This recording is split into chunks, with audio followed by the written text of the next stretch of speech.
जमींदार शारदा शंकर के परिवार के साथ उनके रानीघाट स्थित बड़े से घर में रह रही विधवा कादम्बिनी का अब कोई निकट संबंधी नहीं बचा था। एक एक करके सब मर गए थे।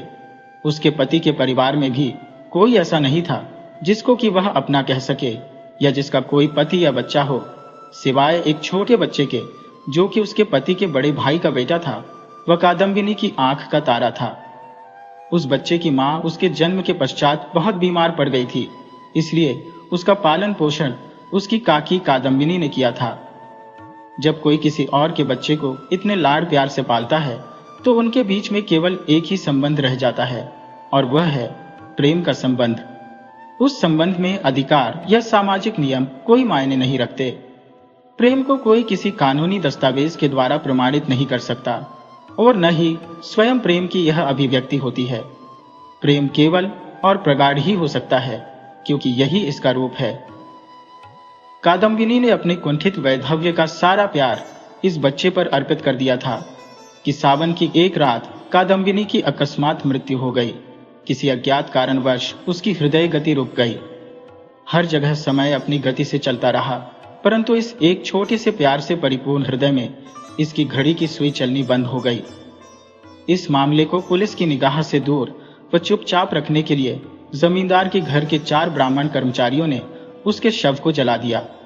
रानीघाट में श्मशान घाट बस्ती से बहुत दूर एक निर्जन स्थान पर था। वहां एक पानी की नाद के किनारे एक झोपड़ी व उसके बगल में एक विशाल बरगद के वृक्ष के अतिरिक्त कुछ और नहीं था। इस नाद को वहां बहुत समय पहले बहने वाली एक नदी, जो कि अब सूख गई थी, कि सूखे हुए हिस्से को खोदकर बनाया गया था। वह स्थानीय लोग इस नाद को नदी की एक पवित्र धारा मानकर पूजते थे। ये 4 लोग शव को झोपड़ी के अंदर रखकर चिता के लिए लकड़ी के पहुंचने की प्रतीक्षा करते हुए बैठे थे। लंबी प्रतीक्षा के बाद वे व्याकुल होने लगे व उनमें से 2 व्यक्ति, निताई व गुरुचरण, बाकी दोनों व्यक्तियों, विधु व बनमाली, को शव की देखरेख करता हुआ छोड़कर बाहर ये देखने गए कि लकड़ी के आने में इतना विलंब क्यों हो रहा है। वो एक बरसात की काली घटाओं वाली रात थी। आकाश में काले बादल घुमड़ रहे थे और तारे दिखाई नहीं दे रहे थे। झोपड़ी में 2 लोग चुपचाप बैठे थे। उनमें से एक के पास उसकी चादर में लिपटी हुई माचिस व मोमबत्ती थी, लेकिन वे इस ठंडी हवा में माचिस जला नहीं पाए। इसके साथ साथ लाई हुई लालटेन का तेल भी खत्म हो गया था। कुछ क्षणों की शांति के बाद उनमें से एक बोला, भाई, अगर हमारे पास थोड़ी तंबाकू रहती तो कितना अच्छा रहता। हम जल्दबाजी में सब कुछ भूल गए। दूसरा व्यक्ति बोला, मैं जाकर दौड़ के थोड़ी सी लेकर आता हूं, 1 मिनट से ज्यादा नहीं लगेगा। विधु उसकी बात समझते हुए बोला, अच्छी बात है, तो मैं यहां खुद अकेला रुकूं क्या? दोनों फिर से चुप हो गए। 5 मिनट 1 घंटे के बराबर लग रहा था।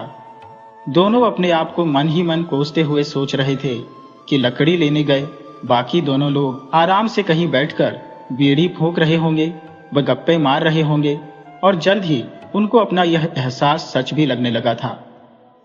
तालाब के किनारे मेंढकों की तर्राने की व झींगुरों की आवाज के अतिरिक्त कहीं कोई आवाज नहीं थी। तभी अचानक उनको ऐसा लगा कि पलंग थोड़ा हिल सा रहा है। वह शव ने एक तरफ करवट ली है। विधु और बनमाली थर-थर कांपने लगे और भगवान को याद करने लगे। अगले ही क्षण एक लंबी सी आह सुनाई दी, जिसे सुनते ही वे दोनों तुरंत बाहर भागे व गांव की ओर दौड़ने लगे। कुछ मील दौड़ने के बाद वे रास्ते में बाकी दोनों साथियों से मिले जो हाथों में लालटेन लिए हुए थे। उन दोनों ने सच में बीड़ी फूंकी थी और उनको लकड़ी के बारे में कुछ अता पता नहीं था। उन्होंने झूठ बोलते हुए कहा कि लकड़ी कट रही है, वह थोड़ी देर में पहुंचने वाली है। तब विधु व बनमाली ने उनको झोपड़ी में जो हुआ कह सुनाया। निताई गुरुशरण बोले कि ये सब बकवास है। वह उन दोनों को अपनी जगह छोड़ के भागने के लिए फटकारने लगे। वे चारों तुरंत श्मशान घाट की झोपड़ी की तरफ लौटे। अंदर जाकर उन्होंने देखा कि पलंग खाली था और लाश का कोई अता पता नहीं था। वे एक दूसरे की तरफ घूरने लगे। क्या यह भेड़ियों का काम हो सकता है? लेकिन यहां तो वो कपड़ा भी नहीं था जिससे उन्होंने लाश को ढका था। झोपड़ी के चारों तरफ ढूंढने पर उन्होंने दरवाजे के पास मिट्टी में कुछ ताजा व छोटे पद चिन्हों को देखा, जो कि किसी औरत के प्रतीत होते थे। अब समस्या यह थी कि यह बात जमींदार को कैसे बताई जाए। जमींदार शारदा शंकर मूर्ख नहीं थे जो कि भूत की बात का विश्वास कर लें। लंबे विचार विमर्श के बाद उन्होंने सोचा कि वे कहेंगे कि उन्होंने शव की अंत्येष्टि कर दी है। सूर्योदय के समय जब कुछ व्यक्ति लकड़ी लेकर आए तो इन चारों ने उनसे कह दिया कि देर हो जाने की वजह से उन्होंने झोपड़ी में रखी लकड़ी से ही शवदाह कर दिया। उन लोगों को इस बात पर शक करने का कोई कारण नहीं था। एक शव कोई ऐसी बहुमूल्य वस्तु तो है नहीं कि जिसे कोई चुरा ले। यह संभव है कि कभी कभी एक शरीर जो कि मृत प्रतीत होता है असल में जीवित होता है, किंतु सुषुप्तावस्था में अचेतन होता है, पर वो कुछ समय बाद फिर से जीवित हो सकता है।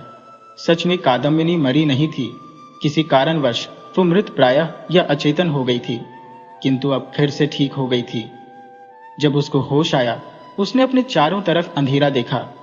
उसने पाया कि यह जगह उसके सोने का कमरा नहीं थी।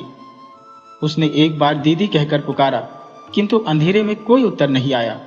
उसको अपनी छाती में दर्द उठना व सांस का रुकना याद आया और वो उठ बैठी।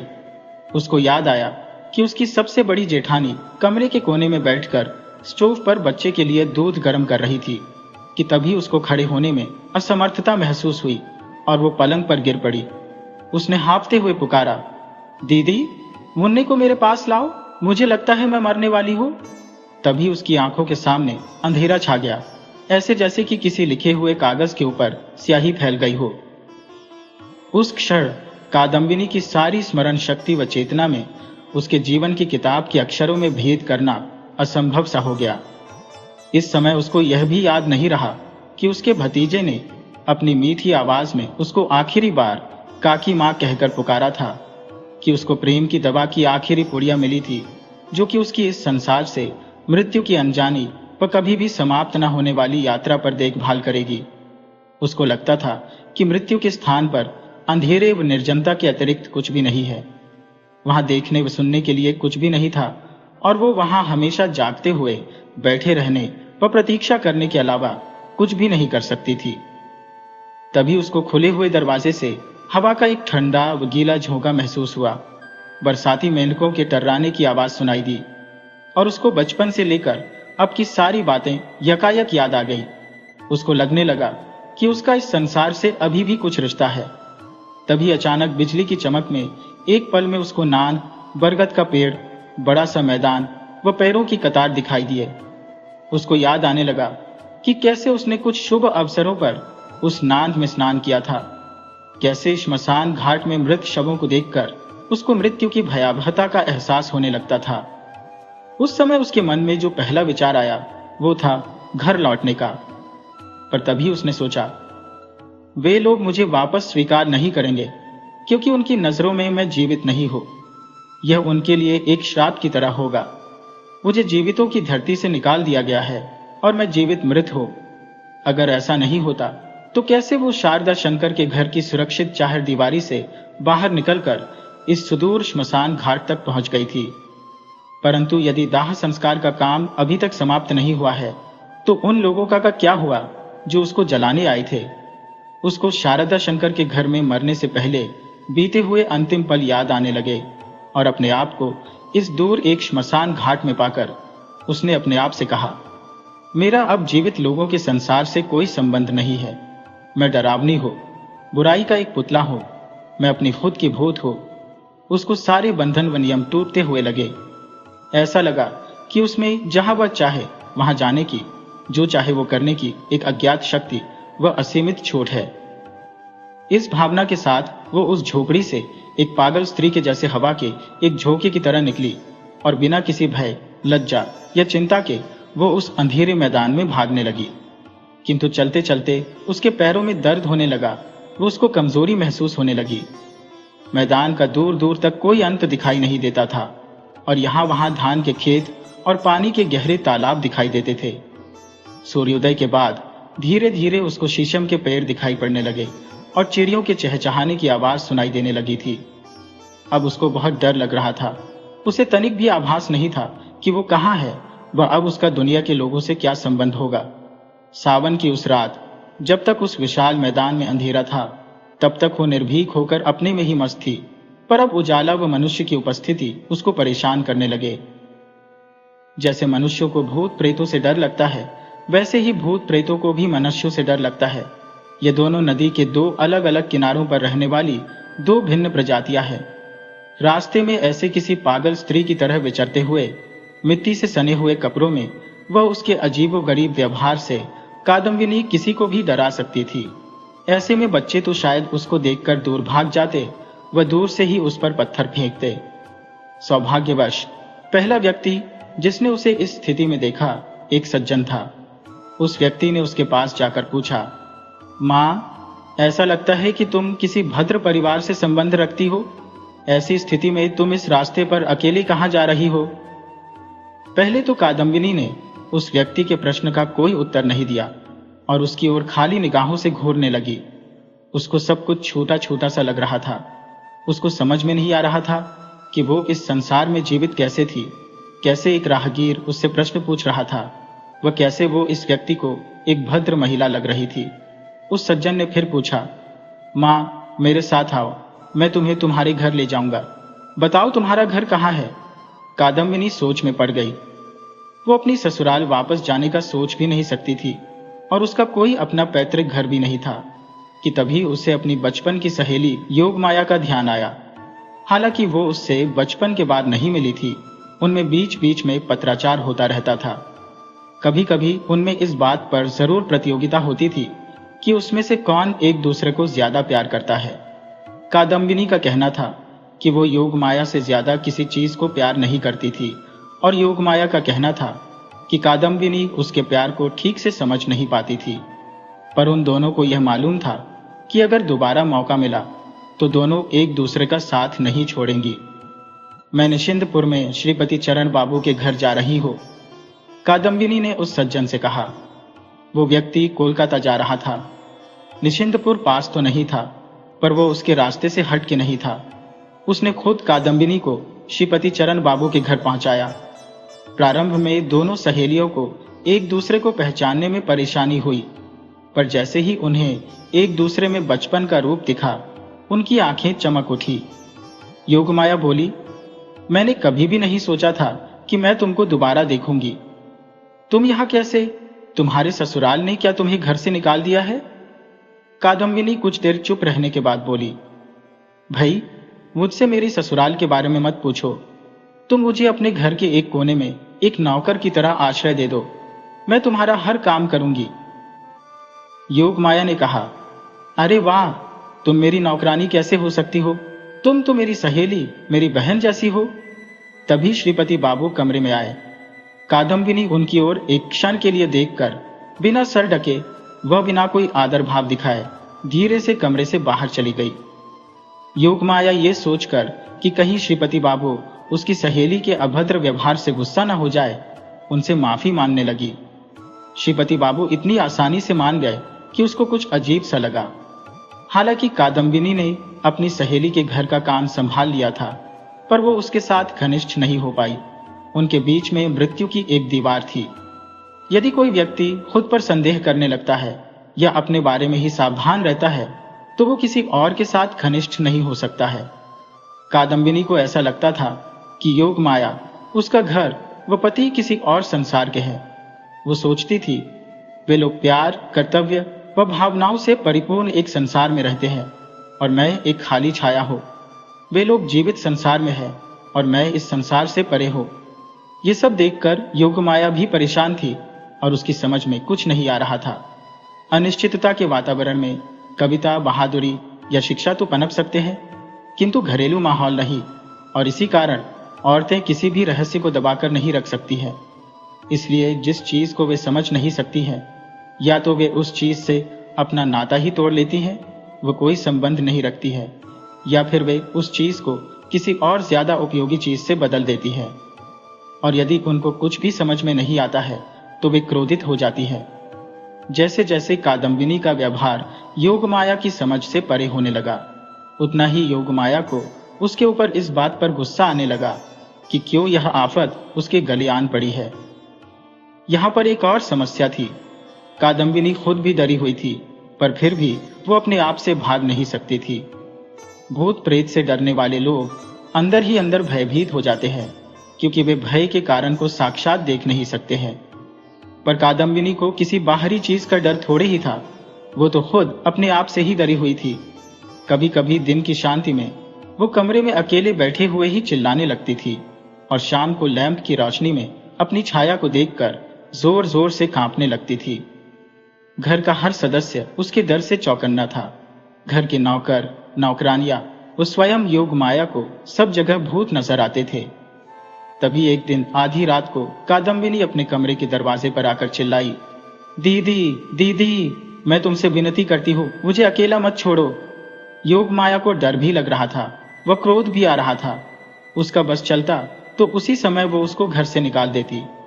पर दयालु हृदय श्रीपति बाबू ने बड़े यत्न से कादम्बिनी को शांत कराया, वह बगल के कमरे में भेज दिया। अगले दिन श्रीपति बाबू को अनपेक्षित रूप से फटकार मिली। योग माया ने उन पर लांछन लगाते हुए कहा, तो कितने अच्छे पुरुष हैं आप। एक औरत अपने पति का घर छोड़कर आपके घर में रहने लगती है, महीनों बाद भी वो जाने का नाम नहीं लेती है, पर फिर भी आपने कभी तनिक शिकायत तक नहीं की। आप क्या सोचते हैं मैं आप जैसे मर्दों को अच्छी तरह समझती हूँ। यह सच है कि औरत पुरुष की कमजोरी होती है, और औरतें उनके ऊपर इस बात को लेकर ज्यादा आक्षेप लगा सकती है। यद्यपि वो यह कसम खाने को तैयार थे कि सुंदर पर बेचारी कादम्बिनी के प्रति उनके मन में कोई खोट नहीं था, फिर भी उनके व्यवहार से उल्टा ही प्रतीत होता था। कादम्बिनी के आने के समय उन्होंने अपने आप से कहा था, हो सकता है कि इस निसंतान विधवा के साथ उसके घर वालों ने अन्याय किया हो या क्रूरता भरा व्यवहार किया हो, इसीलिए वो वहां से भागकर हमारे यहाँ शरण लेने आई है। क्योंकि उसके माता पिता नहीं है, इसलिए मैं उसको कैसे छोड़ सकता हूँ। उन्होंने इस विषय पर और सवाल जवाब करना उचित नहीं समझा, क्योंकि हो सकता है कि वो इस विषय पर पूछे सवालों से और परेशान न हो जाए। पर चूंकि अब उनकी अपनी पत्नी ही उनके उदार व धैर्यवान व्यवहार की ओर लांछन लगा रही थी, उनको लगा कि अपने घर में शांति रखने के लिए कादम्बिनी के ससुराल वालों को उसके बारे में बताना ही होगा। आखिरकार काफी सोच विचार के बाद वे इस निर्णय पर पहुंचे कि कादम्बिनी के ससुराल को पत्र लिखने के बजाय खुद ही रानीघाट जाकर वस्तु स्थिति का पता करना ज्यादा उचित रहेगा। श्रीपति बाबू के जाने के बाद योगमाया कादम्बिनी के पास जाकर बोली, प्रिय, अब तुम्हारा यहाँ रहना उचित नहीं है, लोग क्या कहेंगे। कादम्बिनी ने योगमाया की तरफ देखकर कहा, मेरा लोगों से कुछ लेना देना नहीं है। योगमाया थोड़ी सी हताश होकर चिड़चिड़ी आवाज में बोली, हो सकता है कि तुम्हारा कोई लेना देना ना हो, लेकिन हमारा तो है। आखिर कब तक हम किसी और की विधवा को अपने घर में रख सकते हैं। कादम्बिनी ने कहा, मेरे पति का घर कहाँ है। योगमाया ने सोचा, उफ, ये औरत क्या बक रही है। कादम्बिनी धीरे से बोली, मैं तुम्हारी क्या लगती हो, क्या मैं संसार की हो। तुम सब हंसते हो, रोते हो, प्यार करते हो, तुम्हारे पास कई सारी चीजें हैं, मैं तो केवल देखती रहती हूँ। तुम सब मनुष्य हो, मैं तो केवल एक छाया हूँ। मुझे समझ नहीं आता कि मैं भगवान ने क्यों मुझे तुम लोगों के बीच डाल दिया है। तुम्हें ये चिंता है कि मैं तुम्हारा घर बर्बाद कर दूंगी, पर मुझे ये नहीं समझ में आता कि मेरा तुमसे संबंध क्या है। पर जब भगवान ने मेरे लिए कोई जगह नहीं छोड़ी है, तो मैं तुम्हारे पास ही रहूंगी व तुम्हें परेशान करूंगी, फिर चाहे तुम मुझे मार ही क्यों न डालो। उसकी आंखों व आवाज में कुछ ऐसा था कि योगमाया उसकी बात का शब्दार्थ न समझते हुए भी मतलब समझ गई और उसको कोई उत्तर देते न बना, न ही अब उसे कोई प्रश्न पूछते बना, और दुखी व पराजित मुद्रा में वो कमरे के बाहर चली गई। श्रीपति बाबू रानीघाट से रात के 10 बजे के करीब लौटे। भारी बरसात से सब कुछ धुला धुला सा लगता था। बरसात की आवाज से ऐसा लगता था ये कभी बंद नहीं होगी, रात का भी कोई अंत नहीं होगा। क्या हुआ, योगमाया ने पूछा। ये एक लंबी कहानी है, श्रीपति बाबू ने कहा, मैं तुम्हें बाद में बताऊंगा। उन्होंने अपने गीले कपड़े उतारकर खाना खाया व तंबाकू पीने के बाद सोने चले गए। वे कुछ सोच में डूबे हुए लग रहे थे। योगमाया ने अब तक तो अपनी जिज्ञासा को दबा के रखा था, पर बिस्तर पर पहुंचते ही उसने पूछा, क्या पता लगा, बताइए मुझे, तुमसे जरूर कोई गलती हुई है। श्रीपति बाबू ने कहा। योगमाया ये सुनकर थोड़ा सा नाराज हो गई। औरतें कभी गलतियां नहीं करती हैं, और अगर वो करती भी है तो आदमियों के लिए उसका जिक्र न करना ही उचित है। बात को ऐसे ही जाने देना चाहिए। योगमाया ने थोड़ा उग्र स्वर में पूछा। किस बात में? श्रीपति बाबू ने कहा, जिस औरत को तुमने घर में आश्रय दिया है वो तुम्हारी सहेली कादम्बिनी नहीं है? एक पति के मुंह से इस प्रकार की बात निकलना झगड़े की बात हो सकती है। तो तुम्हारा कहना यह है कि मैं अपनी ही सहेली को नहीं जानती? योगमाया बोली। क्या मुझे उसको पहचानने में तुम्हारा इंतजार करना पड़ेगा? अजीब बात है। श्रीपति बाबू बोले, ये बात नहीं है, मैं ये सबूत के आधार पर बोल रहा हूं। उन्हें इस बात के बारे में कोई संदेह नहीं था कि कादम्बिनी मर चुकी है। सुनिए, योगमाया बोली, आपको पूरी बात का पता नहीं है। आपने जो भी जहां से भी सुना है सही नहीं है। वैसे भी आपसे जाने को किसने कहा था? अगर आपने एक पत्र लिख दिया होता तो पूरी बात का खुलासा हो गया होता। अपनी पत्नी के अविश्वास को देखकर श्रीपति बाबू ने सारे सबूतों को पूरी तरह से समझाने का प्रयास किया, किंतु असफलता ही हाथ लगी। वे दोनों थोड़ी थोड़ी देर में बहस करने लगते थे, लेकिन दोनों ही इस बात पर सहमत हो गए कि कादम्बिनी को घर से तुरंत निकाल देना चाहिए, क्योंकि श्रीपति बाबू का यह विश्वास था कि उनकी अतिथि उन लोगों के साथ छल कर रही है, और योगमाया का यह मानना था कि वो अपने घर से भाग कर आई है। पर बहस के दौरान उनमें से कोई भी अपनी बात से हटने को तैयार न था। वे जोर जोर से बोलने लगे। इससे अनजान की कादम्बिनी बगल के कमरे में थी। एक आवाज आई, ये बहुत खराब बात है, जो भी हुआ मैंने अपने कानों से सुना था। दूसरी चिल्लाने की आवाज आई, मैं ये कैसे मान लूं, मैं उसको अपनी आंखों से पहचान सकती हूं। आखिरकार योगमाया बोली, ठीक है, ये बताइए कि कादम्बिनी कब मरी थी? वो सोच रही थी कि कादम्बिनी के लिखे हुए पत्रों की तारीखों से वो श्रीपति बाबू को गलत सिद्ध कर देगी, पर उसने पाया कि कादम्बिनी श्रीपति बाबू को बताई गई तारीख के ठीक एक दिन बाद उनके घर आई थी। योगमाया को अपना हृदय जोर से धड़कने हुआ लगने लगा। वह श्रीपति बाबू भी थोड़ा असहज महसूस कर रहे थे। तभी अचानक उनके कमरे का दरवाजा खुल गया। वह ठंडी हवा से उनके कमरे का लैंप बुझ गया। उनका कमरा ऊपर से नीचे तक बाहर के अंधेरे से भर गया। तभी कादम्बिनी उनके कमरे के अंदर आकर खड़ी हो गई।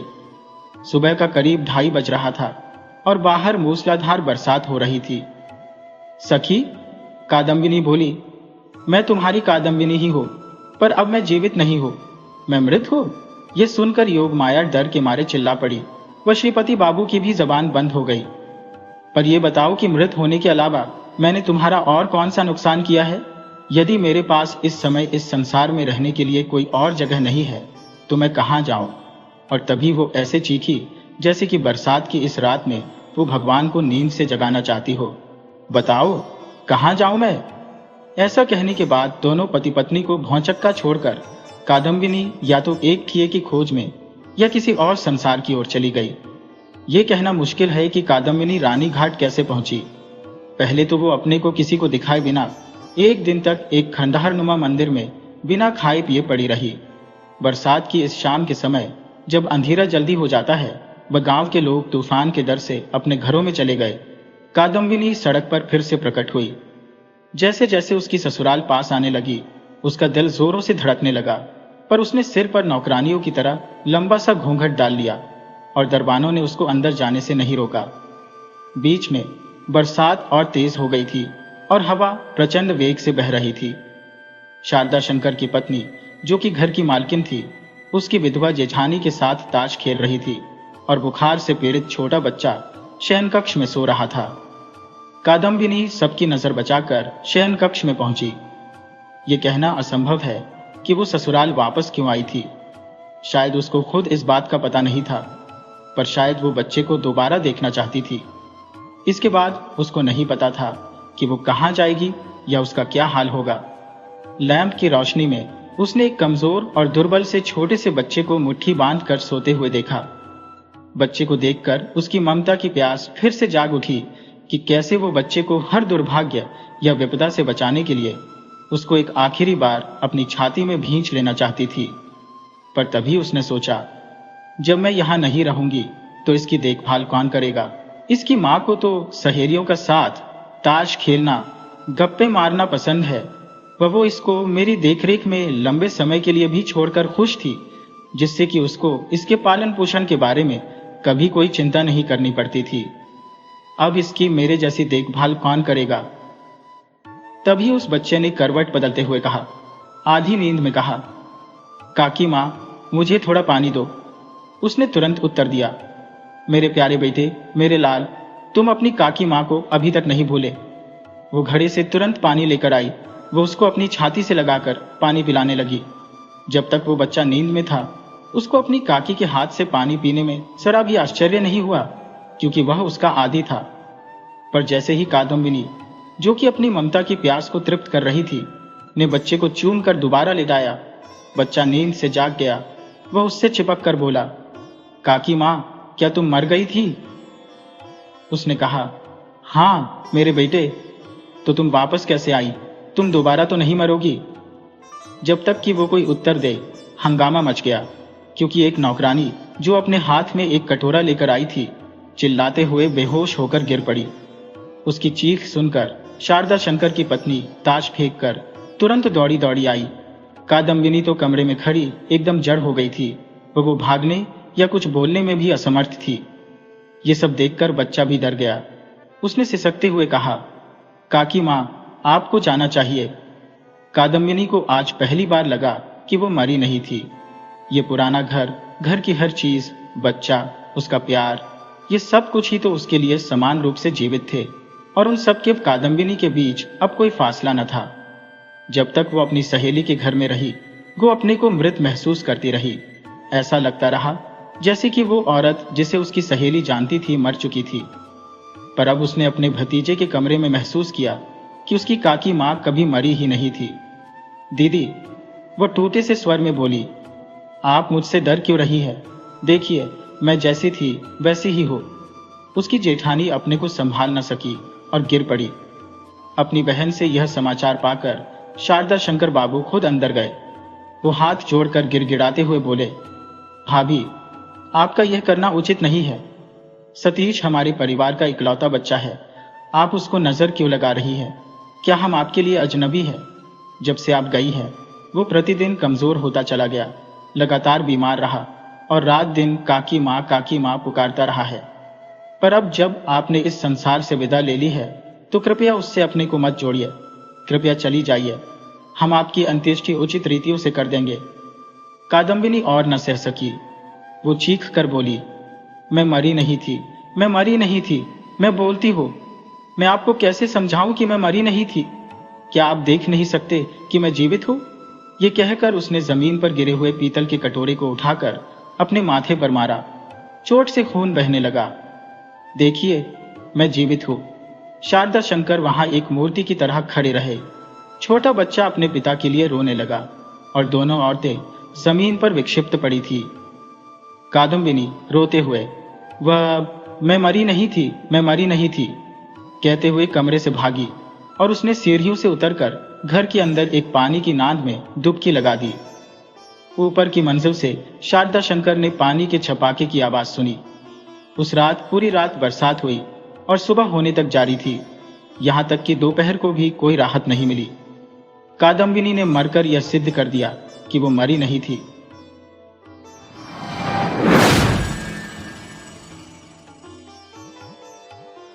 मेरी 5 वर्ष की छोटी लड़की मिनी से पल भर भी बात किए बिना नहीं रहा जाता।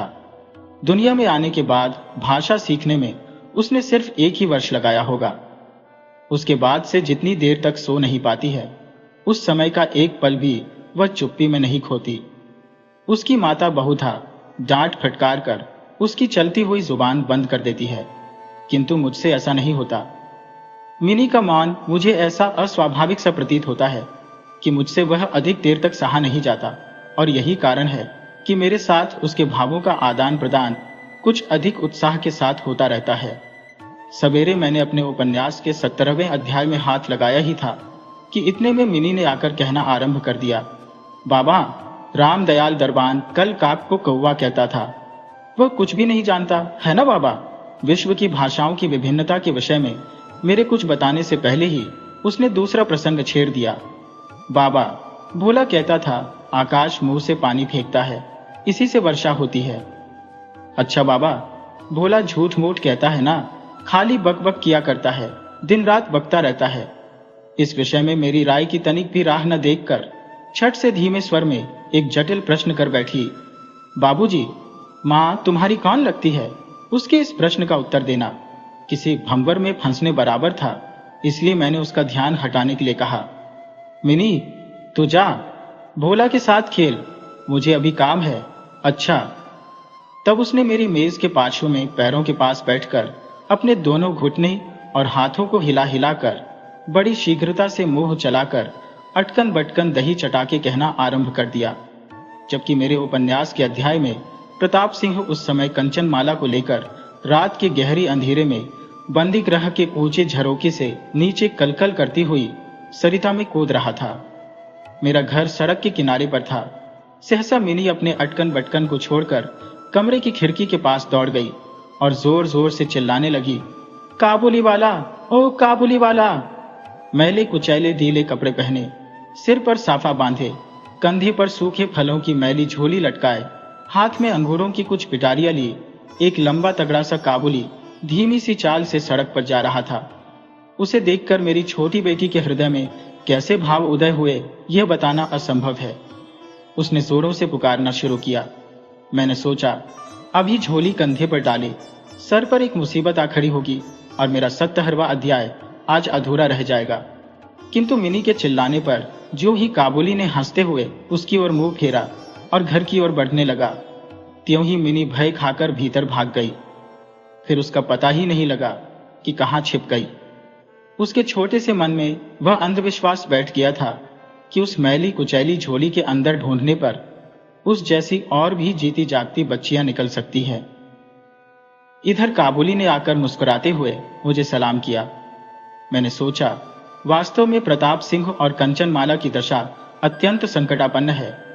फिर भी घर में बुलाकर इससे कुछ न खरीदना अच्छा न होगा। कुछ सौदा खरीदा गया। उसके बाद मैं उससे इधर उधर की बातें करने लगा। खुद रहमत, रूस, अंग्रेज, सीमांत रक्षा के बारे में गपशप होने लगी। आखिर में उठकर जाते हुए उसने अपनी मिलीजुली भाषा में पूछा, बाबूजी, आपकी बच्ची कहाँ गई? मैंने मिनी के मन से व्यर्थ का भय दूर करने के लिए उसे भीतर से बुलवा लिया। वह मुझसे बिल्कुल सटकर काबुली के मुख और झोली की ओर संदेह से देखती खड़ी रही। काबुली ने झोली में से किशमिश और खुबानी निकालकर देना चाहा, पर उसने नहीं लिया और दुगुने संदेह के साथ मेरे घुटनों से लिपट गई। काबुली वाले से उसका पहला परिचय इस प्रकार हुआ। इस घटना के कुछ दिन बाद एक दिन सवेरे मैं किसी आवश्यक कार्यवश बाहर जा रहा था। देखूं तो मेरी बिटिया दरवाजे के पास बेंच पर बैठी हुई काबुली से हंस हंसकर बातें कर रही है और काबुली उसके पैरों के समीप बैठा बैठा मुस्कुराता हुआ उन्हें ध्यान से सुन रहा है और बीच बीच में अपनी राय मिलीजुली भाषा में व्यक्त करता जाता है। मिनी को अपने 5 वर्ष के जीवन में बाबूजी के सिवा ऐसा धैर्य वाला श्रोता शायद ही कभी मिला हो। मिनी की झोली बादाम किशमिश से भरी हुई थी। मैंने काबुली से कहा, इसे यह सब क्यों दे दिया? अब कभी मत देना, कहकर कुर्ते की जेब से एक अठन्नी निकालकर उसे दी। उसने बिना किसी हिचक के अठन्नी लेकर अपनी झोली में रखी। कुछ देर बाद घर लौटकर देखता हो तो उस अठन्नी ने बड़ा भारी उपद्रव खड़ा कर दिया है। मिनी की माँ एक सफेद चमकीला गोलाकार पदार्थ हाथ में लिए डांट डपट कर मिनी से पूछ रही थी, तूने यह अठन्नी पाई कहां से? बता। मिनी ने कहा, काबुली वाले ने दी है। काबुली वाले से तूने अठन्नी ली कैसे, बता? मिनी ने रोने का उपक्रम करते हुए कहा, मैंने मांगी नहीं थी, उसने आप ही दी है। मैंने जाकर मिनी की उस अकस्मात मुसीबत से रक्षा की और उसे बाहर ले आया। पूछने पर मालूम हुआ कि इस दौरान में काबुली वाला रोज आता रहा है और पिस्ता बादाम की रिश्वत दे देकर मिनी के छोटे से हृदय पर बहुत अधिकार कर लिया है। देखा कि इस नई मित्रता में बंधी हुई बातें और हंसी ही प्रचलित है। जैसे मेरी बिटिया रहमत को देखते ही हंसती हुई पूछती, काबुली वाला, ओ काबुली वाला, तुम्हारी झोली के भीतर क्या है? काबुली, जिसका नाम रहमत था, एक अनावश्यक चंद्रबिंदु जोड़कर मुस्कुराता हुआ उत्तर देता, हाँ बिटिया, उसके परिहास का रहस्य क्या है, यह तो नहीं कहा जा सकता। फिर भी इन नए मित्रों को इससे तनिक विशेष खेल सा प्रतीत होता है। और जाड़े के प्रभात में एक सयाने और एक बच्ची की सरल हंसी सुनकर मुझे भी बड़ा अच्छा लगता। उन दोनों मित्रों में और भी एक आध बात प्रचलित थी। रहमत मिनी से कहता, तुम ससुराल कभी नहीं जाना, अच्छा? हमारे देश की लड़कियां जन्म से ही ससुराल शब्द से परिचित रहती है, किंतु हम लोग कुछ नई पीढ़ी के होने के कारण इतनी सी बच्ची को ससुराल के विषय में विशेष ज्ञानी नहीं बना सके थे। अतः रहमत का अनुरोध वह स्पष्ट रूप से नहीं समझ पाती थी।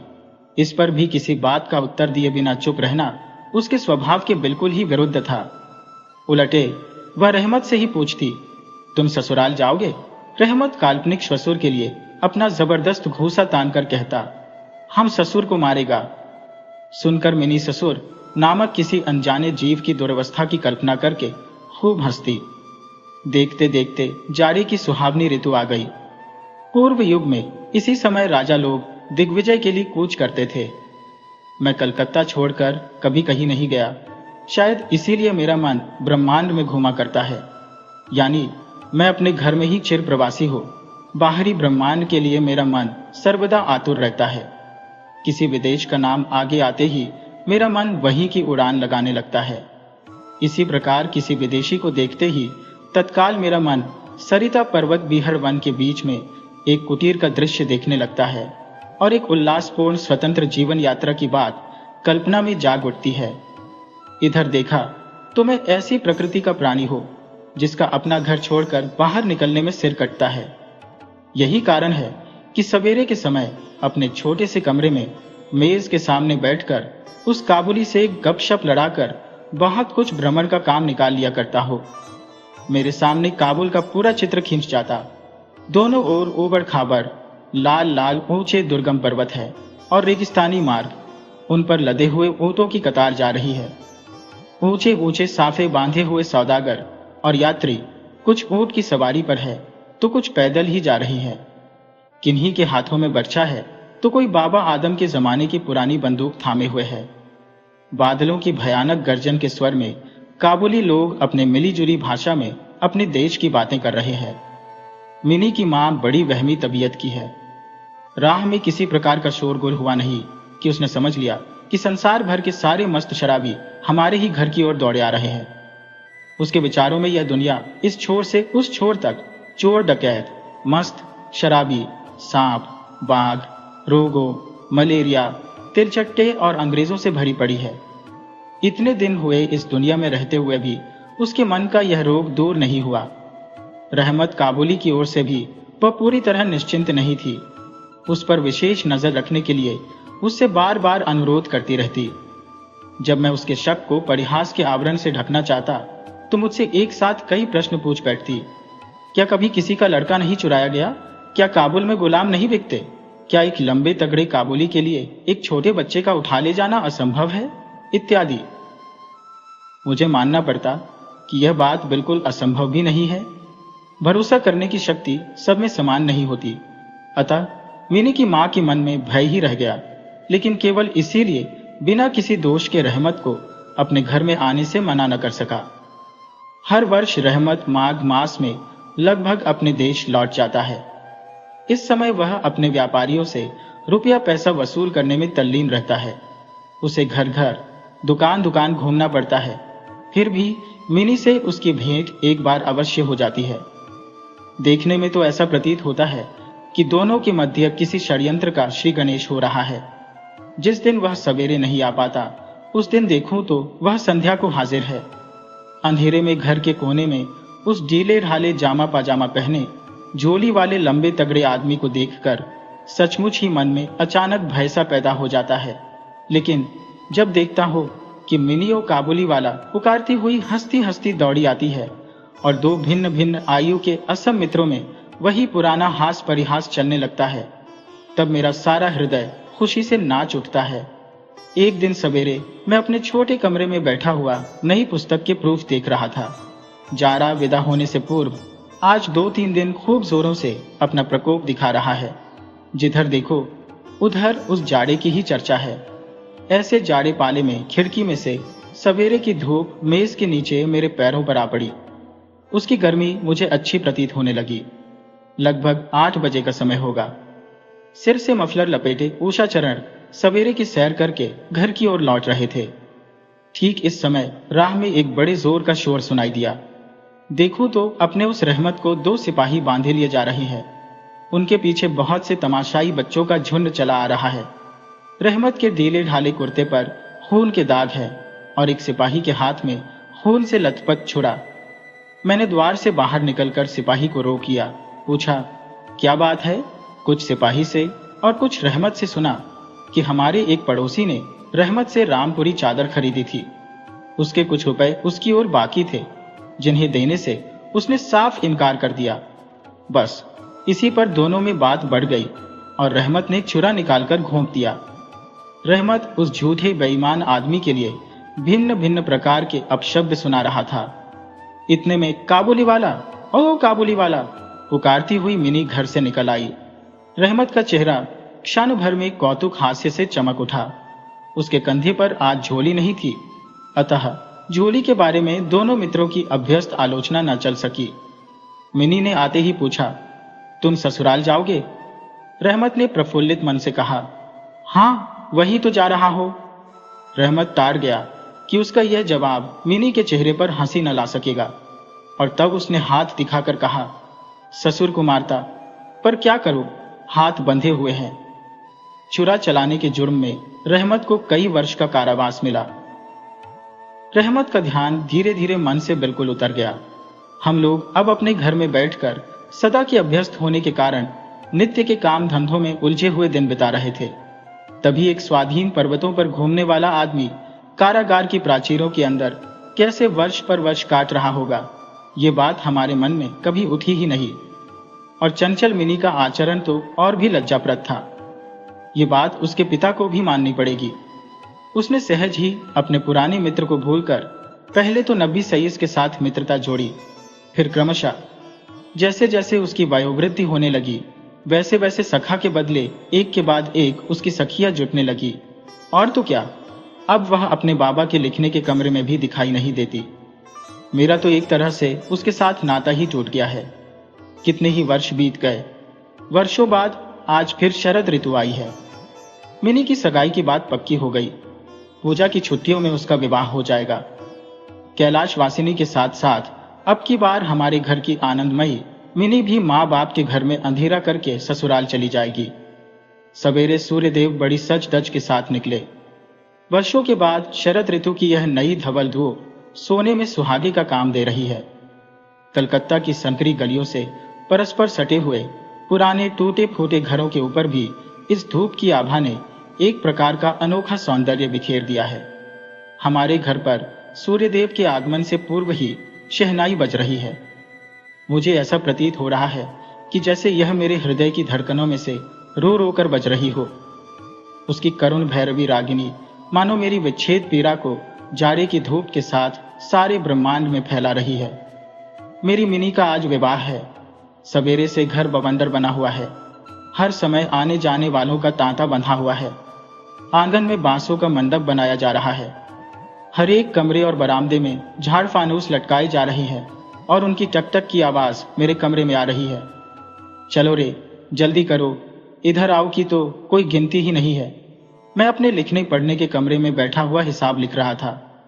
इतने में रहमत आया और अभिवादन करके खड़ा हो गया। पहले तो मैं उसे पहचान न सका। उसके पास न तो झोली थी और न पहले जैसे लंबे लंबे बार, और न चेहरे पर पहले जैसी दिव्य ज्योति ही थी। अंत में उसकी मुस्कान देखकर पहचान सका कि वह रहमत है। मैंने पूछा, क्यों रहमत, कब आए?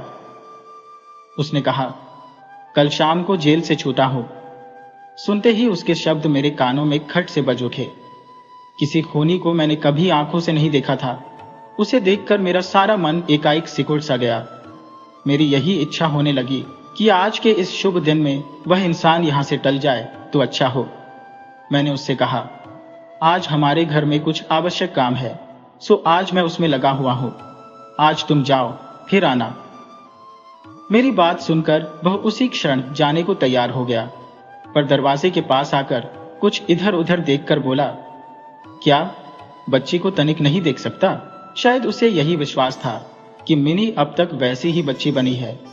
उसने सोचा हो कि मिनी अब भी पहले की तरह काबुली वाला ओ काबुली वाला पुकारती हुई दौड़ी चली आएगी। उन दोनों के पहले हास परिहास में किसी प्रकार की रुकावट न होगी। यहाँ तक कि पहले की मित्रता की याद करके वह एक पेटी अंगूर और एक कागज के दोने में थोड़ी सी किशमिश और बादाम शायद अपने देश के किसी आदमी से मांग तान कर लेता आया था। उसकी पहले की मैली कुचैली झोली आज उसके पास न थी। मैंने कहा, आज घर में बहुत काम है, सो किसी से भेंट न हो सकेगी। मेरा उत्तर सुनकर वह कुछ उदास सा हो गया। उसी मुद्रा में उसने एक बार मेरे मुख की ओर स्थिर दृष्टि से देखा, फिर अभिवादन करके दरवाजे के बाहर निकल गया। मेरे हृदय में जाने कैसी एक वेदना सी उठी। मैं सोच ही रहा था कि उसे बुलाऊं, इतने में देखा तो वह स्वयं ही आ रहा है। वह पास आकर बोला, ये अंगूर और कुछ किशमिश बादाम बच्ची के लिए लाया था, उसको दे दीजिएगा। मैंने उसके हाथ से सामान लेकर पैसे देने चाहे, लेकिन उसने मेरे हाथ को थामते हुए कहा, आपकी बहुत मेहरबानी है बाबू साहब, हमेशा याद रहेगी, ऐसा रहने दीजिए। तनिक रुक कर फिर बोला, बाबू साहब, आपकी जैसी मेरी भी देश में एक बच्ची है। मैं उसकी याद कर कर आपकी बच्ची के लिए थोड़ी सी मेवा हाथ में ले आया करता हूं। मैं ये सौदा बेचने नहीं आता। कहते हुए उसने ढीले ढाले कुर्ते के अंदर हाथ डालकर छाती के पास से एक मैला कुचैला मुड़ा हुआ कागज का टुकड़ा निकाला और बड़े जतन से उसकी चारों तह खोलकर दोनों हाथों से उसे फैलाकर मेरी मेज पर रख दिया। देखा कि कागज के उस टुकड़े पर एक नन्ही से हाथ के छोटे से पंजे की छाप है। फोटो नहीं, तेल चित्र नहीं, हाथ में थोड़ी सी कालिख लगाकर कागज के ऊपर उसी का निशान ले लिया गया है।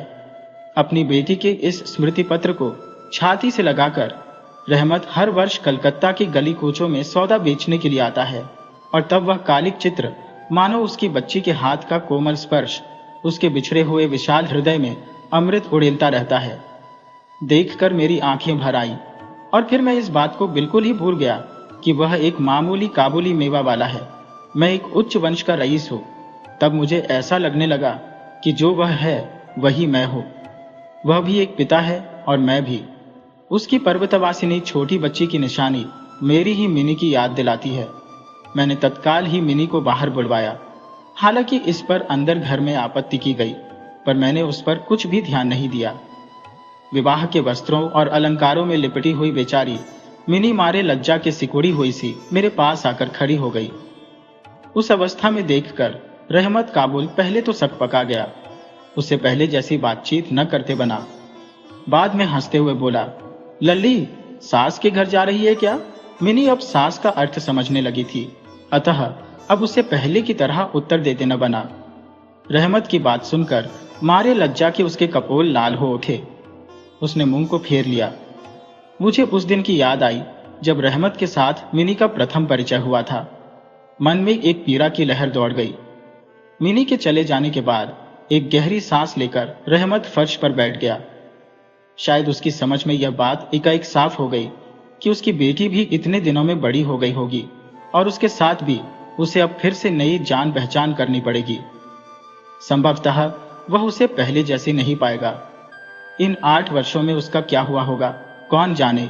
सवेरे के समय शरद की स्निग्ध सूर्य किरणों में शहनाई बजने लगी और रहमत कलकत्ता की एक गली के भीतर बैठा हुआ अफगानिस्तान के मेरू पर्वत का दृश्य देखने लगा। मैंने एक नोट निकालकर उसके हाथ में दिया और कहा, रहमत, तुम देश चले जाओ अपनी बेटी के पास। तुम दोनों के मिलन सुख से मेरी मिनी सुख पाएगी। रहमत को रुपए देने के बाद विवाह के हिसाब में से मुझे उत्सव समारोह के 2-1 अंग छांट कर काट देने पड़े। जैसी मन में थी वैसी रोशनी नहीं करा सका। अंग्रेजी बाजा भी नहीं आया। घर में औरतें बड़ी बिगड़ने लगी। सब कुछ हुआ, फिर भी मेरा विचार है कि आज एक अपूर्व ज्योत्सना से हमारा शुभ समारोह उज्जवल हो उठा।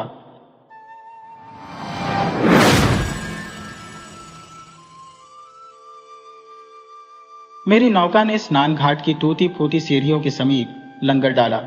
सूर्यास्त हो चुका था। नाविक नौका के तख्ते पर ही मगरिब सूर्यास्त की नमाज अदा करने लगा। प्रत्येक सजदे के पश्चात उसकी काली छाया सिंदूरी आकाश के नीचे एक चमक के समान खिंच जाती। नदी के किनारे एक जीर्ण शीर्ण इमारत खड़ी थी, जिसका छज्जा इस प्रकार झुका हुआ था कि उसके गिर पड़ने की हर घड़ी भारी शंका रहती थी। उसके द्वारों और खिड़कियों के किवाड़ बहुत पुराने और ढीले हो चुके थे। चारों ओर शून्यता छाई हुई थी। उस शून्य वातावरण में सहसा एक मनुष्य की आवाज मेरे कानों में सुनाई पड़ी और मैं कांप उठा। आप कहां से आ रहे हैं? मैंने गर्दन घुमाकर देखा तो एक पीले, लंबे और वृद्ध मनुष्य की शक्ल दिखाई पड़ी, जिसकी हड्डियां निकली हुई थी। दुर्भाग्य के लक्षण सिर से पैर तक प्रकट हो रहे थे। वह मुझसे 2-4 सीढ़ियां ऊपर खड़ा था, सिल्क का मैला कोट और उसके नीचे एक मैली सी धोती बांधे हुए। उसका निर्बल शरीर, उतरा हुआ मुख और लड़खड़ाते हुए कदम बता रहे थे कि उस क्षुधा पीड़ित मनुष्य को शुद्ध वायु से अधिक भोजन की आवश्यकता है। मैं रांची से आ रहा हूं। ये सुनकर वह मेरे बराबर उसी सीढ़ी पर आ बैठा। और आपका काम? व्यापार करता हो। काहे का? इमारती लकड़ी, रेशम और त्रिफला का। आपका नाम क्या है? एक क्षण सोने के बाद मैंने उसे अपना एक बनावटी नाम बता दिया, किंतु वह अब मुझे एकटक देख रहा था। परंतु आपका यहां आना कैसे हुआ? केवल मनोरंजन के लिए या वायु परिवर्तन के लिए? मैंने कहा, वायु परिवर्तन के लिए। यह भी खूब कही। मैं लगभग 6 वर्ष से प्रतिदिन यहाँ की ताजी वायु पेट भरकर खा रहा हूं और साथ ही 15 ग्रेन कुनैन भी। परंतु अंतर कुछ नहीं हुआ, कोई लाभ दिखाई नहीं देता। किंतु रांची और यहाँ के जलवायु में तो पृथ्वी और आकाश का अंतर है, इसमें संदेह नहीं। किंतु आप यहाँ ठहरे किस स्थान पर है?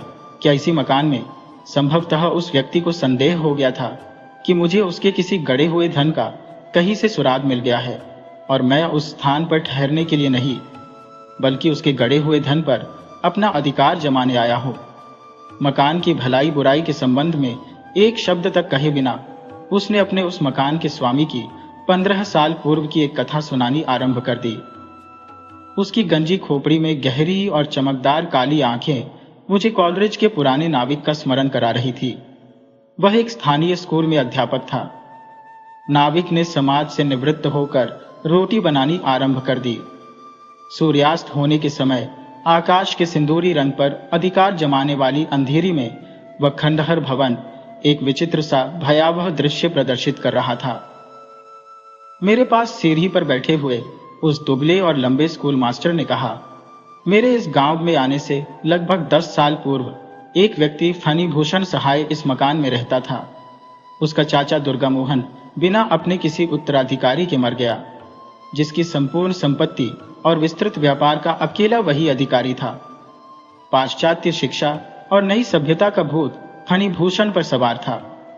कॉलेज में कई वर्षों तक शिक्षा प्राप्त कर चुका था। वह अंग्रेजों की भांति कोठी में जूता पहने फिरा करता था। ये कहने की आवश्यकता नहीं कि ये लोग उनके साथ कोई व्यापारिक रियायत देने के रवादार न थे। वे भली भांति जानते थे कि फणिभूषण आखिर को नए बंगाल की वायु में सांस ले रहा है। इसके अतिरिक्त एक और बला उसके सिर पर सवार थी, अर्थात उसकी पत्नी परम सुंदरी थी। ये सुंदर बला और पाश्चात्य शिक्षा दोनों उसके पीछे ऐसी पड़ी थी कि तौबा भली, हर्ष सीमा से बाहर। तनिक शरीर गर्म हुआ और झट सरकारी डॉक्टर खटखट करते आ पहुंचे। विवाह संभवतः आपका भी हो चुका है। आपको भी वास्तव में यह अनुभव हो गया है कि स्त्री कठोर स्वभाव वाले पति को सर्वदा पसंद करती है। वह अभागा व्यक्ति जो अपनी पत्नी के प्रेम से वंचित हो, यह न समझ बैठे कि वह इस संपत्ति से माला माल नहीं, यह सौंदर्य से वंचित है। विश्वास कीजिए, वह अपनी सीमा से अधिक कोमल प्रकृति और प्रेम के कारण इसी दुर्भाग्य में फंसा हुआ है। मैंने इस विषय में खूब सोचा है और इस तथ्य पर पहुंचा हूं, और यह है भी ठीक। पूछिए क्यों? लीजिए, इस प्रश्न का संक्षिप्त और विस्तृत उत्तर इस प्रकार है। यह तो आप अवश्य मानेंगे कि कोई भी व्यक्ति उस समय तक वास्तविक प्रसन्नता प्राप्त नहीं कर सकता जब तक कि उसे अपने जन्मजात विचार और स्वाभाविक योग्यताओं के प्रकट करने के लिए एक विस्तृत क्षेत्र प्राप्त न हो। हरिण को आपने देखा है, वह अपने सींगों को वृक्ष से रगड़कर आनंद प्राप्त करता है, नर्म और नाजुक केले के खंभे से नहीं। सृष्टि के आरंभ से ही नारी जाति इस जंगली और कठोर स्वभाव पुरुष को जीतने के लिए विशेष ढंग सीखती चली आ रही है। यदि उसे पहले ही से आज्ञाकारी पति मिल जाए तो उसके वे आकर्षक हथकंडे जो उसको मान और दादियों से बपौती रूप में मिले हैं और लंबे समय से निरंतर चलते रहने के कारण सीमा से अधिक सत्य भी सिद्ध हुए हैं।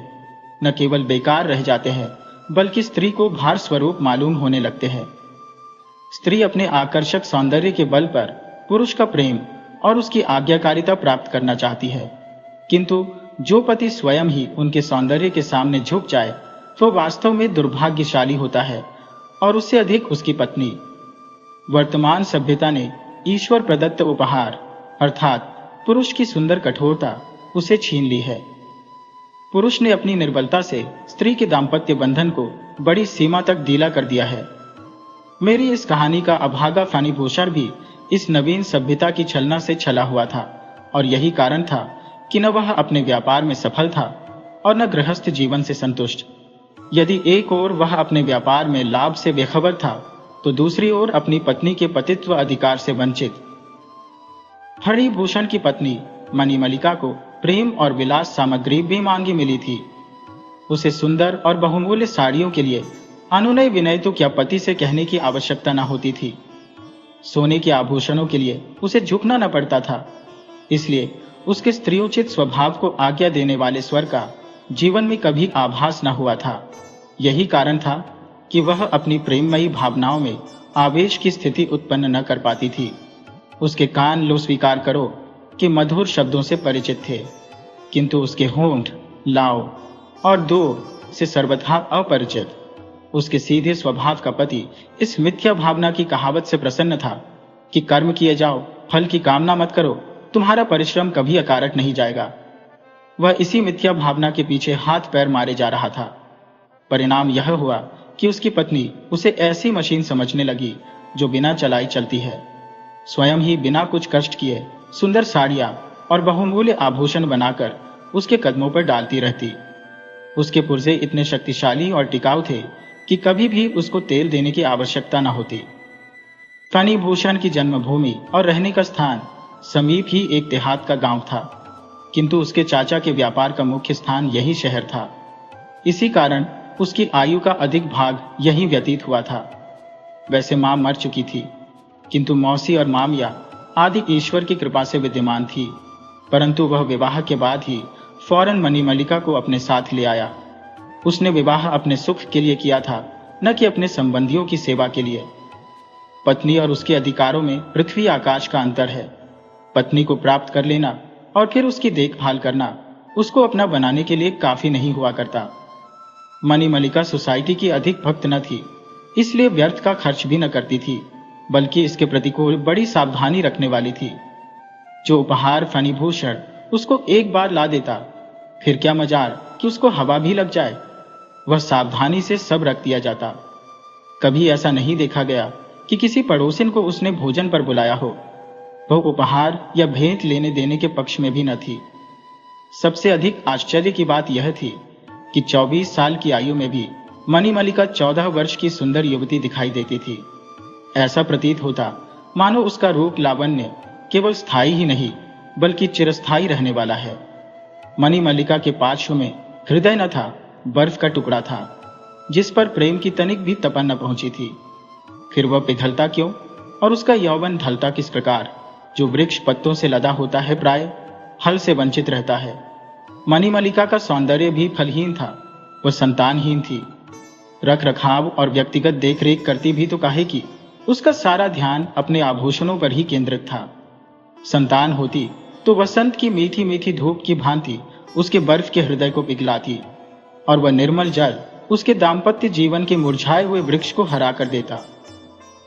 मणिमल्लिका गृहस्थ के कामकाज और परिश्रम से भी न कतराती थी। जो काम वह स्वयं कर सकती उसका पारिश्रमिक देना उसे खलता था। दूसरों के कष्ट का न उसे ध्यान था और न नाते रिश्तेदारों की चिंता। उसको अपने काम से काम था। इस शांत जीवन के कारण वह स्वस्थ और सुखी थी। न कभी चिंता होती थी, न कोई कष्ट। प्राय पति इसे संतोष तो क्या सौभाग्य समझेंगे, क्योंकि जो पत्नी हर समय फरमाइशें लेकर पति की छाती पर चढ़ती रहे, वह सारे गृहस्थ के लिए एक रोग सिद्ध होती है। कम से कम मेरी तो यही सम्मति है कि सीमा से बढ़ा हुआ प्रेम पत्नी के लिए संभवतः गौरव की बात हो, किंतु पति के लिए एक विपत्ति से कम सोचिए तो सही कि क्या पुरुष का यही काम रह गया है कि वह हर समय यही तोलता झोंकता रहे कि उसकी पत्नी उसे कितना चाहती है। मेरा तो यह दृष्टिकोण है कि गृहस्थ का जीवन उस समय अच्छा व्यतीत होता है जब पति अपना काम करे और पत्नी अपना। स्त्री का सौंदर्य और प्रेम यानी तिर्या चरित्र पुरुष की बुद्धि से परे की चीज है, किंतु स्त्री पुरुष के प्रेम के उतार चढ़ाव और उसके न्यूनाधिक अंतर को गंभीर दृष्टि से देखती रहती है। वह शब्दों के लहजे और छिपी हुई बात के अर्थ को झट अलग कर लेती है। इसका कारण केवल यह है कि जीवन के व्यापार में स्त्री की पूंजी लेकर केवल पुरुष का प्रेम है। यही उनके जीवन का एकमात्र सहारा है। यदि वह पुरुष की रुचि के वायु के प्रवाह को अपनी जीवन नया के वितान से स्पर्श करने में सफल हो जाए तो विश्वस्ततः नया अभिप्राय के तट तक पहुंच जाती है। इसीलिए प्रेम का कल्पना यंत्र पुरुष के हृदय में नहीं, स्त्री के हृदय में लगाया गया है। प्रकृति ने पुरुष और स्त्री की रुचि में स्पष्ट रूप से अंतर रखा है, किंतु पाश्चात्य सभ्यता इस स्त्री पुरुष के अंतर को मिटा देने पर तुली हुई है। स्त्री पुरुष बनी जा रही है और पुरुष स्त्री। स्त्री पुरुष के चरित्र तथा उसके कार्य क्षेत्र को अपने जीवन की पूंजी और पुरुष स्त्रियोचित चरित्र तथा नारी कर्म क्षेत्र को अपने जीवन का आनंद समझने लगे हैं। इसलिए यह कठिन हो गया है कि विवाह के समय कोई यह कह सके कि वधू स्त्री है या स्त्री नुमा स्त्री पुरुष। इसी प्रकार स्त्री अनुमान लगा सकती है कि जिसके पल्ले वह बंध रही है वह पुरुष है या पुरुष नुमा स्त्री, इसलिए कि अंतर केवल हृदय का है। पर क्या जाने कि पुरुष का हृदय मर्दाना है या जनाना। मैं बहुत देर से आपको शुष्क बातें सुना रहा हूँ, परंतु किसी सीमा तक क्षमा के योग्य भी हो। मैं अपनों से दूर निर्वासित जीवन व्यतीत कर रहा हूँ। मेरी दशा उस तमाशा देखने वाले दर्शक के समान है जो दूर से गृहस्थ जीवन का तमाशा देख रहा हो और वह उसके गुणों से लाभ उठाकर केवल उसके लिए कुछ सोच सकता हो। इसीलिए दाम्पत्य जीवन पर मेरे विचार अत्यंत गंभीर है। मैं अपने शिष्यों के सम्मुख तो वह विचार प्रकट कर नहीं सकता। इसी कारण आपके सामने प्रकट करके अपने हृदय को हल्का कर रहा हूं। आप अवकाश के समय इन पर विचार करें। सारांश यह है कि यद्यपि गृहस्थ जीवन में प्रकट रूप में कोई कष्ट फणिभूषण को न था। समय पर भोजन मिल जाता, घर का प्रबंध सुचारू रूप से चल रहा था, किंतु फिर भी एक प्रकार की विकलता और अविश्वास उसके हृदय में समाया हुआ था और वह नहीं समझ पाता था कि वह है क्या। उसकी दशा उस बच्चे के समान थी जो रो रहा है और नहीं जानता कि उसके हृदय में कोई इच्छा है या नहीं। अपनी जीवन संगिनी के हृदय के स्नेह रिक्त स्थान को वह सुनहरे और मूल्यवान आभूषणों तथा इसी प्रकार के अन्य उपहारों से भर देना चाहता था। उसका चाचा दुर्गा मोहन दूसरी तरह का व्यक्ति था। वह अपनी पत्नी के प्रेम को किसी भी मूल्य पर क्रय करने के पक्ष में न था और न ही वह प्रेम के विषय में चिड़चिड़े स्वभाव का था। फिर भी अपनी जीवन संगिनी के प्रेम की प्राप्ति के लिए भाग्यशाली था। जिस प्रकार एक सफल दुकानदार को कहीं तक बेलिहाज होना आवश्यक है, ठीक उसी प्रकार एक सफल पति बनने के लिए पुरुष को कहीं तक कठोर स्वभाव बन जाना भी अति आवश्यक है। सानुरोध आपको मैं यह सीख देता हूँ। ठीक उसी समय गीदड़ों की चीख पुकार जंगल में सुनाई दी। ऐसा ज्ञान होता था कि या तो वे उस स्कूल के अध्यापक के दाम्पत्य जीवन के मनोविज्ञान पर घिनौना परिहास कर रहे हैं या फणिभूषण की कहानी के प्रवाह को कुछ क्षणों के लिए उस चीख पुकार से रोक देना चाहते हैं। फिर भी बहुत जल्दी वह चीख पुकार रुक गई और पहले से भी गहन अंधेरी और शून्यता वायुमंडल पर छा गई। किंतु स्कूल के अध्यापक ने पुनः कथा आरंभ की। सहसा फणिभूषण के बड़े व्यवसाय में शिक्षाप्रद अवनति दृष्टिगोचर हुई। यह क्यों हुआ, इसका उत्तर मेरी बुद्धि से परे है। संक्षिप्त में यह कि कुसुमय ने उसके लिए बाजार में साख रखना कठिन कर दिया।